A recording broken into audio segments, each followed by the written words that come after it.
नमस्कार साथियों, हमारे योगी टेक चैनल पर आपका स्वागत है। आज हम बात कर रहे हैं e rickshaw battery charger diagram के बारे में। ये कैसे होता है, ये कैसे वर्क करता है, इसमें क्या क्या कंपोनेंट्स लगे होते हैं, इसका छोटा सा ओवरव्यू है। ठीक है, सबसे पहले हम पावर सप्लाई से बात करते हैं, जहाँ से लाइन और न्यूट्रल देते हैं। यहाँ पर देखिए, लाइन, न्यूट्रल और अर्थ है। ये आपका फ्यूज हो गया, ऊपर में फ्यूज हो गया, ठीक है।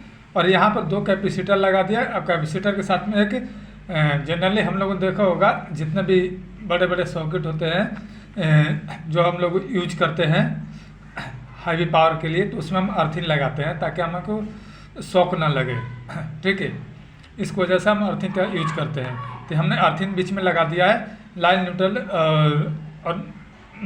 और अर्थिंग। और यहाँ पर हमने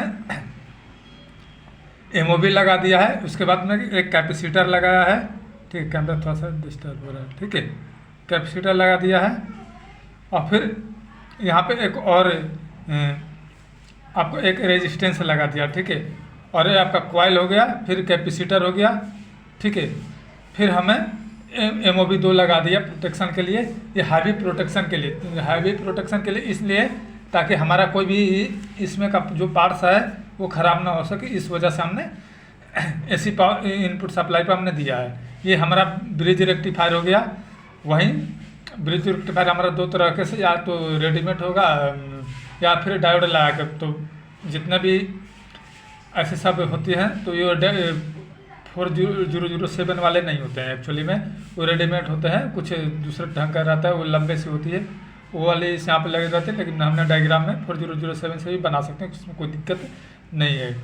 ठीक है, इसके बाद में हम देखते हैं, हमने यहाँ तक ब्रिज बना दिया। यहाँ से हमारा 310 वोल्ट के डीसी का आता है। यहाँ पे डीसी में रेक्टिफायर होने के बाद ये कैमरा थोड़ा सा हिल रहा है यार। हाँ, अब यहाँ पर डीसी आ गया। डीसी के बाद में हमने यहाँ पर ट्रांसफार्मर लगा दिया, चॉपर ट्रांसफार्मर। ये हाई फ्रीक्वेंसी पर ऑपरेट होता है, हाई फ्रीक्वेंसी यहाँ से देती है। अब ये हमने किस वजह से लगाया हुआ है, देखिए ये हमारा क्या है ना कि ये D1 D2 और यहाँ पर मॉसफेट लगाया हुआ है 2। ये मॉसफेट को हमको किस तरीके से ऑपरेट कराना है। ठीक है, ये हमारा जो हाफ ब्रिज टेक्नोलॉजी का यहाँ पे यूज किया गया है। इसका हाफ ब्रिज टेक्नोलॉजी का हमने यूज किया हुआ है सेफ्टी पर्पज़ के लिए, ये मॉसफेट को चलाने के लिए। ठीक है, ये मॉसफेट आप रहा, ये मॉसफेट का नंबर में मैंने यहाँ पे लिख रखा है STF NN60M2 48 वोल्ट 12 एम्पियर का। ठीक है, और दूसरा हमारा होता है STF 55N60M2 4815 एम्पियर का। यानी 12 एम्पियर के लिए इस मॉसफेट का यूज करेंगे और 15 एम्पियर के लिए 55 वाले मॉसफेट का यूज करेंगे। फिर आते हैं अपने सवाल पे। ठीक है, यहाँ पर हमने 2 मॉसफेट लगा दिया है। और ये हमारा जो है चॉपर ट्रांसफार्मर के साथ में हमने 2 डायोड लगा हुआ है, इसके साथ में कैपेसिटर और रजिस्टर लगा हुआ है पैरेलल में। ये हमने सेफ्टी पर्पज़ के लिए लगा हुआ है। ठीक है, क्योंकि हाई फ्रीक्वेंसी फ्लो करेगा तो इस वजह से हमारा डैमेज ना हो, इस वजह से हमने यहाँ पर लगाया हुआ है। और यहाँ के बाद में एक रिले लगा हुआ है। ये हमारा क्या है, रिले है। ठीक है, तो रिले के साथ में हमने एक डायोड लगा हुआ है। ठीक है, ये इधर चला जाता है, हम पहले इसी की बात कर लेते हैं। और यहाँ भी सेम डायोड लगा हुआ है, और ये रेजिस्टेंस और कैपेसिटर ये लगा हुआ है। ठीक है, ये देख रहे हैं आप। और यहाँ से एक 7812 हमने यहाँ पर लगा दिया है। और रिले को अब यहाँ पर एक क्या है, LED लगा दिया, सॉरी डायोड लगाया हुआ है यहाँ पे।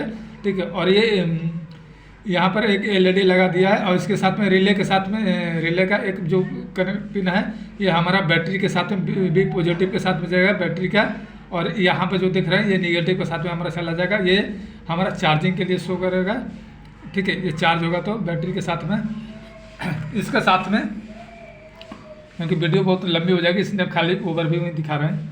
ठीक है, अब यहाँ से हम कैसे करते हैं, यहाँ से हमने एक यहाँ से कनेक्ट कर लिया डायोड के साथ में। और ये हमारा जो है एक्चुअली में 7812 इस ये तो आप लोगों को परिचित होंगे, 7812 से 5 वोल्ट आउटपुट में आता है। ये डायरेक्ट हमारा MCU में चला जाता है, ठीक है।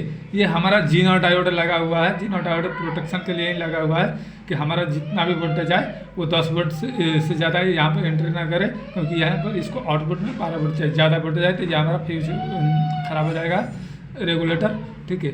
ये हमारा 5 वोल्ट MCU को हम 5 वोल्ट देते हैं, ठीक है। तो MCU को हमने 5 वोल्ट दिया, यहाँ पे देख रहे हैं। यहाँ से पुश पुल एम्पलीफायर लेकर ये हमारा 12 वोल्ट आउटपुट में लेते हैं, यानी 2 ट्रांजिस्टर से, और एक PNP हम लगाते हैं, और यहाँ पर एक फैन यूज करते हैं।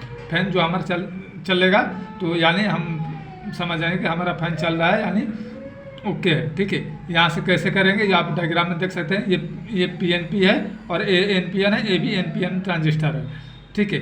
तो जिस तरीके से देखिए हमने ये नाम दे रखा है R1, तो R1 का हमने R1 का हमने कहीं लिख रखा होगा इसमें, ठीक है। इसी तरह हमारा है एक, हाँ, मॉस्फेट की तरह से एक और चीज़ बताते हैं यहाँ पे थोड़ा सा। मॉस्फेट में हमने ये दे रखा है D1 और D2, ये मेंशन हमने किया हुआ है। तो इसका कनेक्शन यहाँ से होगा D1 और D2, और A और B ये किसके लिए है। अब वहाँ से हम डायरेक्ट कनेक्शन करेंगे। देखिए यहाँ पे फिर एक कॉइल लगा हुआ है, ठीक है। एक कॉइल हमारा PNP ट्रांजिस्टर के साथ में और NPN ट्रांजिस्टर दोनों के साथ में ये पुश पुल एम्पलीफायर है। एक्चुअली हम इतना डिटेल में नहीं जाने, पुश पुल एम्पलीफायर है। और देखिए